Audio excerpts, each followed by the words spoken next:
Magandang hapon mga kapuso, nandito ako ngayon sa Haro Plaza and as of 1:30 p.m. ay unti-unti na ngang nagtitipon, nagsisitadingan yung mga lalahok mamaya sa rally kontra korupsyon dito sa Iloilo City. So alas 3 mamaya ay tutungo na sila o maglalakad papunta doon sa Iloilo Provincial Capital. So yung grupong ito mga kapuso sa ating likuran, isa lang ito dahil may isang grupo pa na magsisimula naman doon sa University of the Philippines, Visayas, Iloilo City Campus.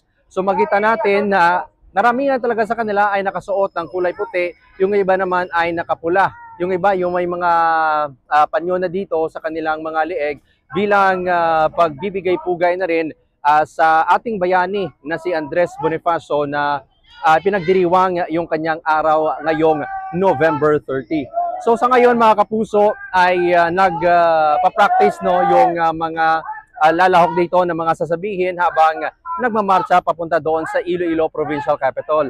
Ayon sa Kahublagan kontra Korupsyon ay mas malaki daw talaga itong pagtitipon o itong rally kung ikukumpara noong trillion peso march noong September 21. At yes nga mga kapuso, yan yung ating naobserbahan dahil ganito mga oras kung ikukumpara noong nakaraan ay hindi pa ganito karami yung mga tao dito at makikita natin na kahilera na actually yung mga sasakyan galing sa iba't ibang probinsya sinakyan ng mga pumunta o dumalo dito para sa nasabing rally kontra korupsyon. So panawagan talaga ng ating mga Ilonggo dito, ng ating mga kababayan ay mapanagot talaga yung mga sangkot sa korupsyon o sa malawakang korupsyon na nangyayari ngayon sa gobyerno. So dito may mga placards mga kapuso, iba't ibang mga mensahe yan na nais ipaabot o nais ipagsigawan ng iba't ibang mga grupo. Yung Trillion Peso March 2.0 na ito ay pinangungunahan ng simbahan, yung mga cause-oriented groups, pati yung mga magsasaka, mga tsuper, mga manggagawa, at kahit sino mga Ilonggos na pumunta o gustong dumalo at ipagsigawan rin na tama na, sobra na yung nangyayaring korupsyon dito sa ating bansa. Patakaran ng Pilipinas, yung lei, ang pabansiyan natin, dapat sana pantay-pantay.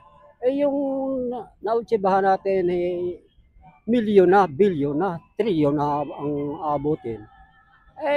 Puro due process kang nangyayari. Samantala, pagka yung mahirap talagang kagawa ng krimen, konting krimen lang, kahit nasa halagang 200, pambili ng bigas sa pamilya sa hindi na namatiis ang gutom, huli ka agad, kulong ka agad. Hindi, walang due process yung isipin natin. Hindi pantay ang palisi ng Pilipinas. And kaming mga estudyante, nanawagan kami na sana yung budget sa korupsyon ilaan sa budget sa edukasyon kasi yung mga state colleges nagsasuffer sa budget cuts or sa kakulangan ng greater budgets para i-address kung ano yung needs ng mga estudyante. So yan muna ang latest mula dito sa Iloilo City. Ako nyo kapuso Kim Salinas ng GMA Regional TV, nag-uulat para sa GMA Integrated News.